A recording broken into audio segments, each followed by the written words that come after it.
We give thanks for the sun, even when behind clouds it hides. We give thanks for the wind, though it bend the birches low. We give thanks for rain, gentle and torrential. We give thanks for the earth, for its beauty and glory and power. We give thanks. Give us grace to be good stewards of this, our inheritance. Good morning and welcome all to the North Chapel's virtual Sunday service on this day, May 16th. The words I've just read by Annabelle Woodard remind us all of the gifts given by earth and our responsibility to take care of that which we receive. And as we continue this month's theme of healing the earth, I found them to be a perfect way to start our time together. I am Mary Jean Taylor, speaking to you from my backyard in Bethel, Vermont, about 25 minutes away from Woodstock, hometown to our church, and I feel blessed, as I always do, to be a part of today's service. Please know of my gratitude for your presence, as well as how very much I miss you all. I hope today finds you and yours well, so well. There is much to share with you this morning. The pandemic has given all of us an opportunity to consider new ways of being together, rather than returning to the North Chapel just as we did pre-COVID. Our reopening task force views this time as one of transition and experimentation, with moving slowly and listening to as many people as possible being critical. There remain more questions than answers, and the task force wants very much to know your feelings about coming back to our North Chapel. With this in mind, there are a number of upcoming ways to share your thoughts. Next Sunday, the 23rd at 11:30 a.m., and then again on Monday, the 24th at 10 a.m., you may choose to join in the second session of community conversation with members of the task force. In addition, beginning on Wednesday, May 26th at noon, and continuing for 5 more weeks at the same time, you might plan to join conversations by the river on the rear lawn of the church to talk more about what needs to happen for a safe and loving reopening of our beloved North Chapel.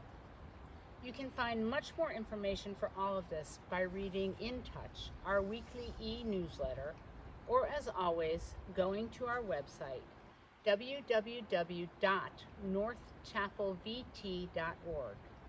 Thank you in advance for your contribution to these very important conversations.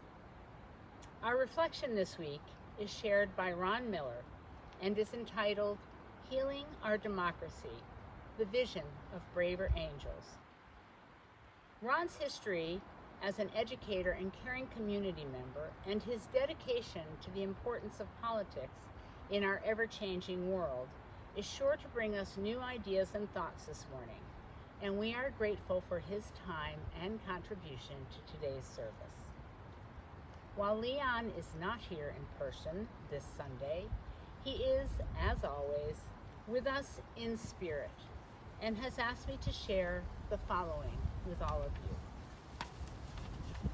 Starfall, the nearness of loss. Constellations are sets of stars to which we have given names and stories. These sets of stars and stories are impossibly far away. Leo and Andromeda, Cassiopeia and Orion, never are they near enough to touch. Sometimes, though, stars fall from the sky, crashing through roofs and windows, busting through doorways, and breaking our hearts. When our beloved David Doolittle died recently, it was like a star had fallen from the sky. How do we handle loss when it strikes so very close in life? Please join us for next week's reflection on May 23rd.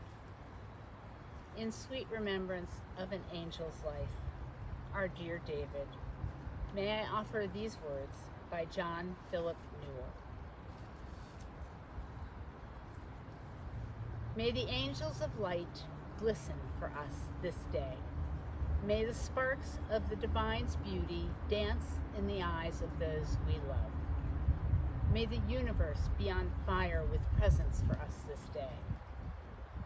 May the new sun's rising grace us with gratitude. Let earth's greenness shine and its waters breathe with spirit. Let heaven's winds stir the soil of our soul, and fresh awakenings rise within us. May the mighty angels of light glisten in all this day.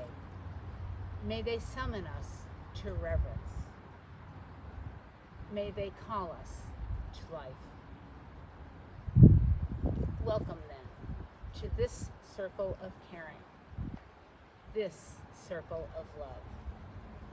Our opening hymn is "We Sing of Golden Mornings."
Hello, my name is Laura Foley. I'm speaking to you today from a beautiful section of Pomfret bordering the property of Norwood and Joanna Long. They've brought me here on a hike.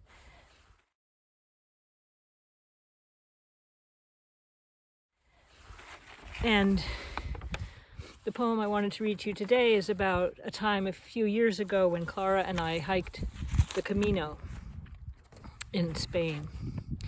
It's called Belief.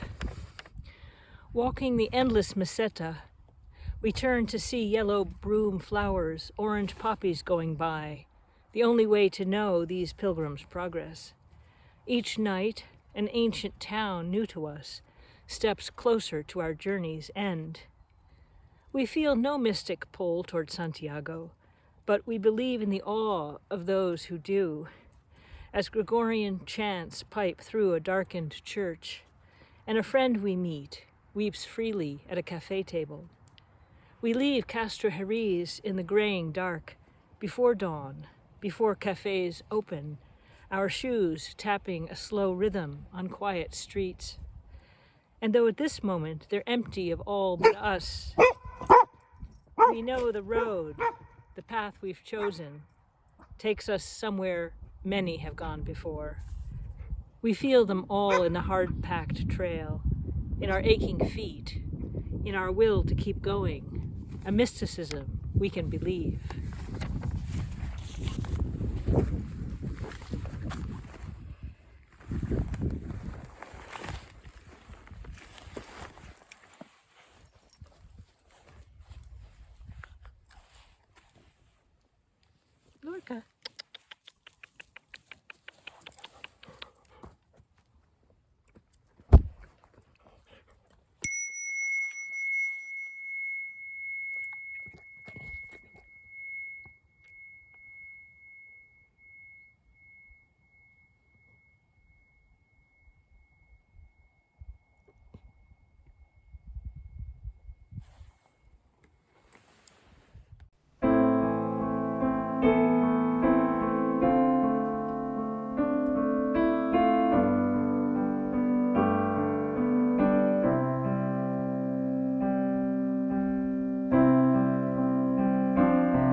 Good morning. Thank you for inviting me to participate in this service and for the opportunity to talk with you about an organized effort that is being made around the country to begin healing the deep and disturbing polarization in our national life. As we all know, so many kinds of relationships in today's world are broken. So many communities, families, and individuals are hurting. There's an urgent need for healing on many levels. Where do we begin? I am drawn to put my effort, to do my modest part, into healing the political animosity that is tearing our society apart. It is true that Americans have disagreed with each other vigorously and passionately throughout our history. Although the founders envisioned a republic constituted by enlightened, rational gentlemen, their leadership fractured into bitterly opposing parties right under President Washington's disapproving glare, and we have been at it ever since. The nadir of our contentious politics was surely the Civil War, which killed 600,000 human beings and devastated large swaths of the country. The polarization we're experiencing today may not lead to a disaster on that scale, but it is nonetheless troubling, perplexing, and enormously discouraging, because we are not only divided over specific, tangible issues, we are fragmenting into hostile camps, grasping onto divergent versions of reality. The attack on our nation's capital on January 6th was an ugly preview of the chaos that could prevail in a society at war with itself over mutually exclusive definitions of what counts as reality and truth. I feel called to respond to this challenge because it speaks to my own experience, temperament, and ideals. As a historian, I am familiar with the context that has given rise to this polarization, and I can exercise, up to a point, the discipline of scholarly impartiality. Also, although I personally gravitate toward liberal and progressive ways of understanding the world, I spent quite a few of my formative years identifying as a conservative and a libertarian.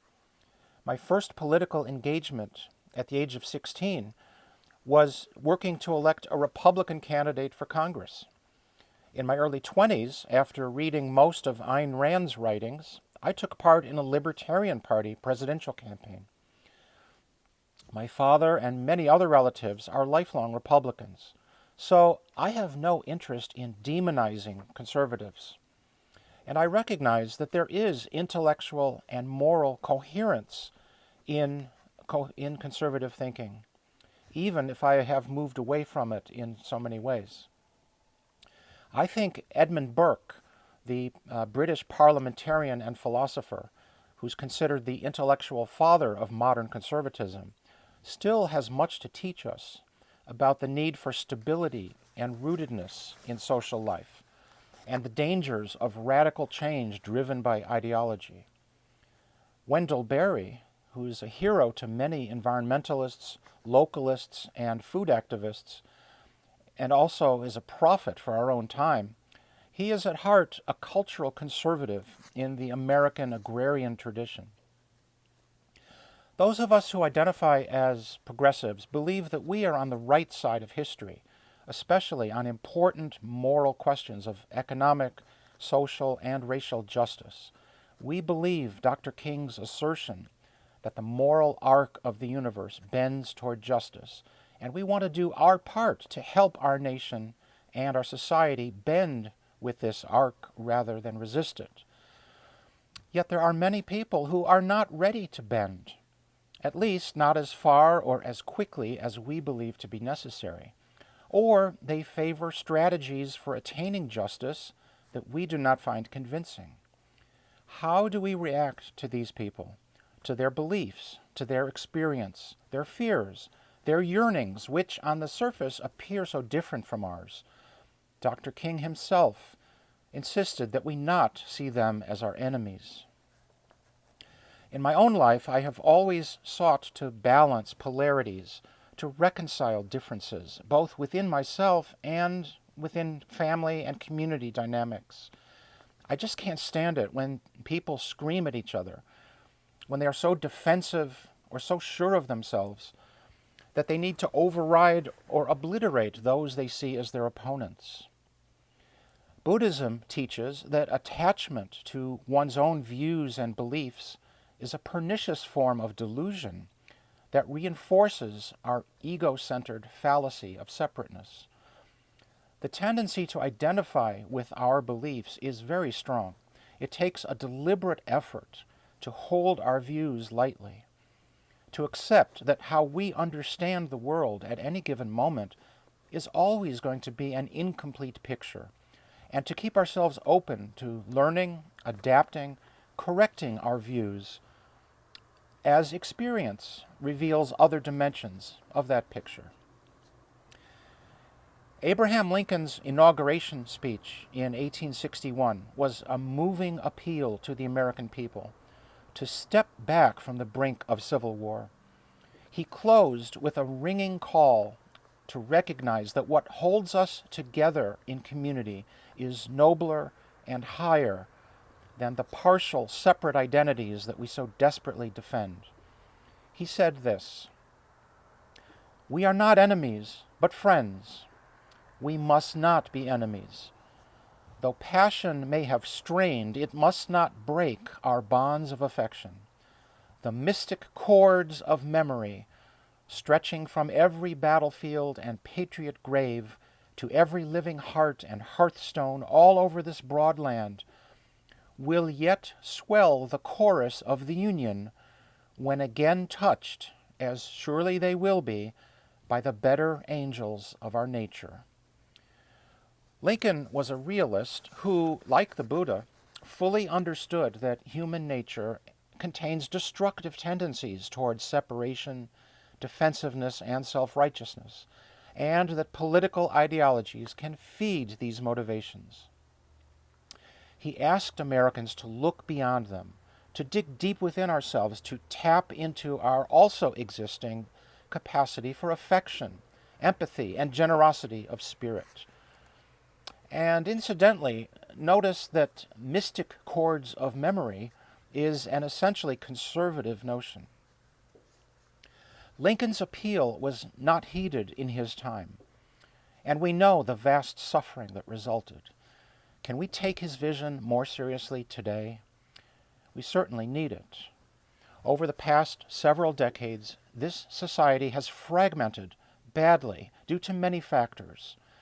Globalization, fueling the concentration of resources, jobs, and wealth in corporations and urban centers, while severely eroding rural communities. A triumphant, self-congratulating meritocracy, and the consequent mistrust among those left behind of institutions, expertise, and elites. Disruptive technologies, including the robotization of work, the insidious invasion of handheld devices that monopolize our attention, along with the internet and social media, which I think is more accurately called anti-social media. The ubiquitous spread of coarse, violent, nihilistic forms of entertainment. The decline of shared public spaces, including vibrant downtowns and mainstream journalism. And an ongoing culture war over religious and moral values. These deep rifts set the stage for one of the most divisive presidencies in our history, driving an even deeper wedge into our national life. In response to this dangerous polarization, a group of citizens in Ohio, including a marriage and family counselor, formed an organization in 2016 that would strive to bring people with differing perspectives together, to talk honestly and listen respectfully to each other. Inspired by Lincoln's metaphor, they called this group Better Angels, and within a few years their message had spread to thousands of people around the country. In 2020, they named the organization Braver Angels. They said it was to emphasize the courage that it takes to reach across the gaping divisions in our society. I also wonder whether they realized that calling themselves Better Angels might have sounded elitist to some. And their mission is precisely the opposite. It's to overcome elitism and bring us together as equals, regardless of our differences. Braver Angels is a grassroots movement guided by a small national staff and volunteer organizers in communities around the country. Because this work feels so vitally important to me, I have stepped forward to try to organize a chapter in Windsor County. Currently, the only active group in Vermont is up in St. Albans, although individuals in other parts of the state have been getting involved. Braver Angels offers several ways to help us break through bitter polarization and build bridges of understanding. Regional and local chapters, usually called alliances, hold regular meetings, often with programming, such as discussion of a topic, a book, or film. For the past year, of course, these meetings have been on Zoom, but when we can, we will start getting together in person. Participating in the New England Regional Alliance, I have found it most encouraging to meet people from both sides of the partisan divide who are committed to building relationships and mutual understanding. It is uplifting to be among peacemakers, among engaged citizens who care deeply about rebuilding community. It is true that extremists on both ends of the spectrum do not participate in conversations like this, and our efforts may never serve to tone down their stridency. But what we can do is rebuild the center into a vital cultural and political force that will withstand the voices of extremism. We can perhaps reduce the number of citizens who are susceptible to conspiracy theories and the demonizing of opponents because they have not had opportunities to converse in a non-charged environment with anyone outside their self-contained bubbles of discourse. Braver Angels provides many stimulating resources, such as a podcast on which some young and very bright hosts ask probing questions of activists, journalists, and others representing diverse points of view. They offer videos featuring events the organization has sponsored. Imagine watching a moderated conversation between a Black Lives Matter organizer from New York City and a Tea Party activist from the Midwest. It really happened, and I can only say that it is heartwarming to watch these people engage on a human level, sharing their fears and hopes, and finding that they hold in common some values, despite the differences in their political ideologies. Braver Angels holds debates on various issues, which are structured so that the participants are not out to score points against each other, but to learn how our different perspectives address different facets of complex issues. There are also red-blue conversations among small groups and one-on-one pairings, each following guidelines for respectful interaction. Structured conversations like these also enable participants to talk about race in an inquisitive, non-judgmental way. The heart of Braver Angels' work is the series of skills workshops that the organization has developed. Currently, these include skills for bridging the divide, depolarizing within, and one simply called Families and Politics. These programs help people identify and work through the emotional static that is caused by polarization, and to cultivate the empathy and open-mindedness required to listen patiently to viewpoints that in our own minds we do not accept. The organization also provides rigorous training to those who want to facilitate its programs and events. Braver Angels is not the only organization doing this work. There are other national groups as well as independent local efforts bringing together Americans who are worried or just plain tired of all the shouting and hostility on both sides of the political spectrum. By meeting each other halfway, we are not seeking for some mushy compromise that diminishes our sincerely held beliefs and values and political judgments, nor are we trying to win each other over to our side. We recognize that political diversity is a necessary and healthy aspect of a functioning democracy, but only if there is common ground where we can discuss our different perspectives with respect for each other's essential humanity.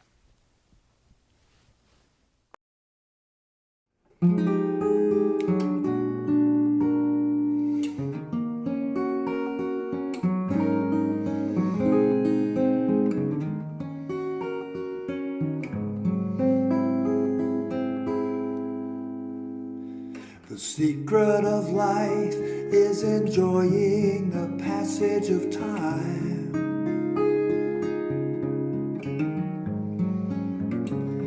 Anyone can do it. There's really nothing to it. Nobody knows how we got to the top of the hill.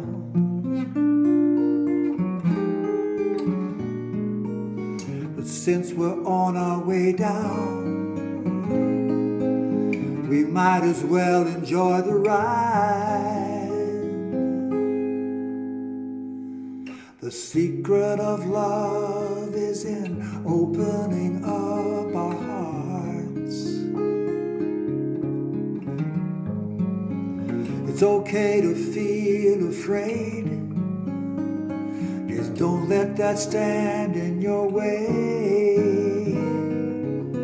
Everyone knows that love is the only road.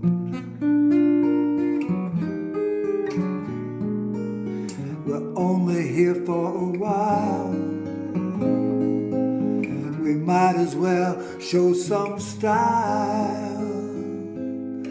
Come on, give us a smile. It's just a lovely ride, sliding down, gliding down. Try not to try too hard. Try not to try too hard. It's just a lovely ride.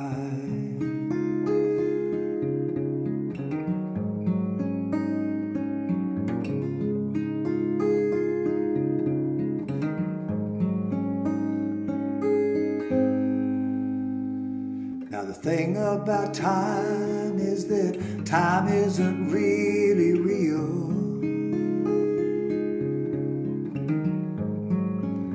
It's just your point of view.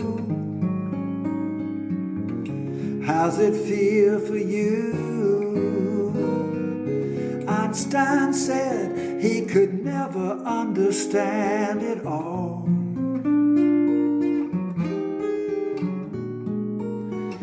Planets spinning through space, the smile upon your face.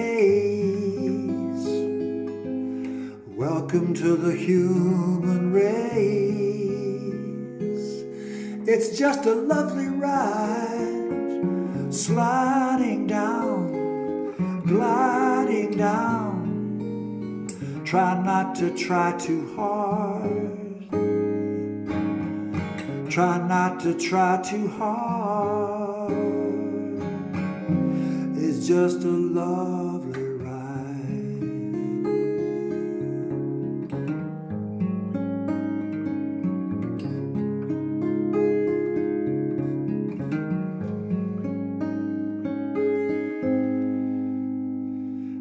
secret of life is enjoying the passage of time.